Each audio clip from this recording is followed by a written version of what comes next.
ಒಬ್ಬ ಶ್ರೇಷ್ಠ ತತ್ವಜ್ಞಾನಿ ಹೇಳುವಂತೆ ಈ ಜಗತ್ತಿನಲ್ಲಿ ಬದುಕು ಅತ್ಯಂತ ಅಮೂಲ್ಯ. ನಮ್ಮೊಳಗೆ ಹುದುಗಿರೋ ಶಕ್ತಿನ ಸಾಮರ್ಥ್ಯನ ಬಳಸ್ಕೊಂಡು ಧರೆಯನ್ನೇ ಸ್ವರ್ಗ ಮಾಡ್ಬೋದು. ಆದ್ರೆ ಅದನ್ನ ಮರೆತು ಧನ, ಕನಕ, ಕಾಮಿನಿಗಾಗಿ ಬದುಕನ್ನ ವ್ಯರ್ಥವಾಗಿ ಸವೆಸಿದ್ರೆ ಹೇಗೆ? ಸುಖ ಸಂತೋಷಗಳನ್ನ ಆಜನ್ಮತಃ ಪಡೆದು ಬಂದು ನಾವು ಸುಖ ಶಾಂತಿಗಾಗಿ ಏನೆಲ್ಲ ಗದ್ದಲ ಮಾಡ್ತೇವೆ.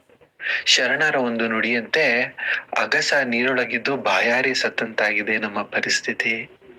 ದೇವರು ಅಮೀಬಾದಿಂದ ಹಿಡಿದು ತಿಮ್ಮಿಂಗಲದಂತ ಅಸಂಖ್ಯ ಪ್ರಾಣಿಗಳನ್ನ ನಿರ್ಮಿಸಿದ. ಕೊನೆಗೆ ಈ ಸೃಷ್ಟಿಯ ಕಳಸವೆಂಬಂತೆ ಮನುಷ್ಯನನ್ನ ನಿರ್ಮಿಸಿದ.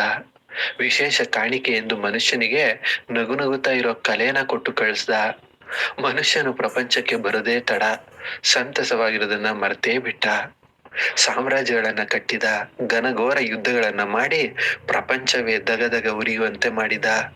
ನೆಲ, ಜಲ, ಹವೆ, ಸಮಸ್ತ ಪರಿಸರವನ್ನೇ ಮಲಿನ ಮಾಡಿಬಿಟ್ಟ. ಇನ್ನು ಈ ಮನುಷ್ಯನಿಗೆ ಬುದ್ಧಿವಂತನೆನ್ನುವುದು ಹೇಗೆ? ಒಂದಿನ ದೇವನೇ ಸ್ವತಃ ಸೂರ್ಯ ಚಂದ್ರಾದಿ ದೇವತೆಗಳನ್ನ ಕರೆಸಿ ಕೇಳಿದ. ಲಕ್ಷ ಕೋಟಿ ವರ್ಷಗಳಿಂದ ಅಸಂಖ್ಯ ಜೀವರಾಶಿಗಳು ನೆಮ್ಮದಿಯಿಂದ ಇದ್ದವು. ಈ ಮನುಷ್ಯ ಪ್ರಪಂಚವನ್ನೇ ಹಾಳು ಮಾಡಿದ. ಈತನನ್ನ ಸುಧಾರಿಸೋದು ಹೇಗೆ? ದೇವತೆಗಳು, ನೀನು ಅವನಿಗೆ ಕೊಟ್ಟಿರೋ ಸಂತಸವನ್ನ ಕಸಿದುಕೊಂಡ್ಬಿಡು ಅಂದ್ರು. ಕೊಟ್ಟದನ್ನ ನಾನು ಹಿಂದಕ್ಕೆ ತೆಗೆದುಕೊಳ್ಳಾರೆ ಎಂದು ದೇವರೆಂದಾಗ ದೇವತೆಗಳು ಹೀಗಂದ್ರಂತೆ. ಹಾಗಾದರೆ ಅದು ಅವನಿಗೆ ಸಿಗದಂತೆ ಎಲ್ಲಾದರೂ ಜಲ, ನೆಲದೊಳಗೆ ಮುಚ್ಚಿಡು ಎಂದ್ರು. ದೇವರು, ನೆಲ, ಜಲ ಯಾಕೆ? ಸೂರ್ಯ ಚಂದ್ರನಲ್ಲಿಟ್ಟರೂ ಈ ಮನುಷ್ಯ ಹುಡುಕಿ ತೆಗಿತಾನೆ ಅಂದಾಗ ದೇವತೆಗಳು, ಹಾಗಾದರೆ ಅವನ ಎದೆಯೊಳಗೆ ಇಟ್ಟುಬಿಡು ಅಂದ್ರು. ಮನುಷ್ಯ ಯಾವಾಗಲೂ ಹೊರಗೆ ಹುಡುಕ್ತಾನೆ ವಿನಃ ತನ್ನೊಳಗೆ ತಾನು ಹುಡುಕೋದಿಲ್ಲ. ಈ ಮಾತನ್ನ ದೇವತೆಗಳು ದೇವನಿಗೆ ಹೇಳಿದ್ರು.